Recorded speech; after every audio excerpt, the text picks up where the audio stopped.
కాకుండా రెబల్ సాబ్ అని పెట్టుంటే ఇంకా సూపర్ సూపర్ ఫీల్, ఆ థ్రిల్స్ మాత్రం అమేజింగ్ ఉన్నాయి. మారుతి మారుతి అంటే ఎంతసేపు నార్మల్ హారర్ కామెడీ అనుకున్నాం, ఇది వేరే లెవెల్ తీస్తారు, మల్టీవర్స్ లాగా. మా రెబలోడ్ అయితే లాస్ట్కి డాక్టర్ స్ట్రేంజ్ లాగా మంచి మంచి యాక్షన్ సీన్లు కానివ్వండి, ఫైట్స్ కానివ్వండి, మాడి బాడీ లాంగ్వేజ్ అయితే సూపర్ ఉంది. నెవర్ బిఫోర్ ఎవర్ ఆఫ్టర్ ఈ సినిమా డైలాగులు అన్నీ ఇప్పుడు తీసుకొచ్చి మేము అందరికీ చెప్పేసుకోవచ్చు.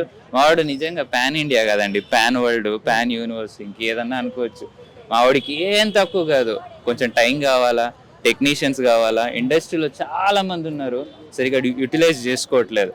డైరెక్టర్ అనేటోడు ఒక విజన్తోనే మూవీ తీస్తాడు, సౌండ్ మిక్సింగ్, మిగతా టెక్నీషియన్స్ అందరినీ కలిపి కూర్చోబెట్టి సినిమా చూపిస్తే ఏ సినిమా హిట్ అవుతుంది, ఒక ఇండస్ట్రీ కూడా బాగుపడుతుంది. ప్రొడ్యూసర్స్ ఉంటారు, డిస్ట్రిబ్యూటర్స్ ఉంటారు, అందరూ మన వాళ్ళే అనుకున్నప్పుడు అందరికీ హెల్ప్ చేయొచ్చు కదా. అర్ధరాత్రి 12 గంటలకు ఎవడన్నా టికెట్లు ఓపెన్ చేస్తాడా?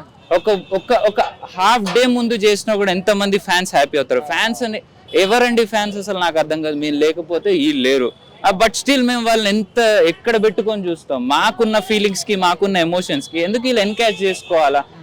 ఒక్కటి డబ్బులు ఆశపడొద్దు అని అంటాడు మా డార్లింగ్ సినిమాలో. మరి మా ప్రొడ్యూసర్స్ ఎందుకు మరి మా డబ్బుల మీద అంత ఆశ పెట్టుకుంటారు? మేము డబ్బులు ఇవ్వకపోతే సినిమా హిట్ అవుద్దా? అవ్వదు. నువ్వు 150 పెట్టు, 1000 రూపాయలు పెట్టు, చూడ్డానికి వస్తాం. మరి అట్లాంటప్పుడు ముందే ప్లానింగ్ చేసుకోవడానికి ఏం మాయరోగం మీకు? ఓకే, గవర్నమెంట్ యాక్సెప్ట్ చేయలేదు మీ జియోని, మీరు పెట్టుకున్న పర్సనల్ రిక్వెస్ట్ లేవున్నా కూడా ఆల్రెడీ ఇయ్యనంటే అడుక్కు తినడానికి ఏం మాయరోగం వచ్చింది మీకు? ఎందుకు అడుక్కుంటున్నారు అసలు? ఎలాగో మనోడికి బాగానే ఉంది కదా బ్యాక్గ్రౌండ్, మీరు ముందే ప్లానింగ్ చేసుకుంటే ఇష్యూస్ ఉండకపోయేగా. ప్రీమియర్స్ చేసి అలవాటు చూపించిందే మీరు, మాకు చూపండి, మేము చెప్తాం సినిమా ఎలా ఉందో. మీడియా మొత్తానికి ప్రీమియర్లు వేసుకుంటే మాత్రం మీరు సినిమా ముందుకు పోదనుకొని మీరు ఒక ఆబ్లిగేషన్ పెట్టుకొని ఒక మైండ్ సెట్తో బతికారు కదా. ఇది తప్పండి, మానేసుకోండి. ప్రొడ్యూసర్స్ అంతా ఫ్యాన్స్ ఉంటేనే సినిమా నడుస్తుంది. ఇప్పుడు ఒక్కొక్క డైరెక్టర్ ఒక్కొక్క యాంగిల్లో చూసినట్టు ఒక్కొక్క టీవీ ఛానల్ ఒక్కొక్కలాగా రిసీవ్ చేసుకుంటుంది. ఫ్యాన్ ఫీలింగ్ అంటే మీకేంటో తెలిసినప్పుడు ఫ్యాన్స్ని పక్కకు పెట్టి వేరే వాళ్ళందరినీ మీరు దృష్టిలో పెట్టుకుంటే గవర్నమెంట్ ఇలానే వెనక్కి తిరిగి దంతది.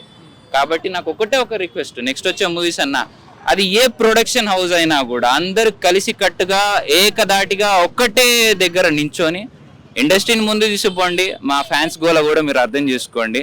అసలీ ఎంటర్టైన్మెంట్ ఈరోజు నేను ఫీల్ అయ్యాను ఆఫ్టర్ లాంగ్ టైం. డార్లింగ్ మా రెబలోడు కుమ్మిపాడు దొబ్బాడు.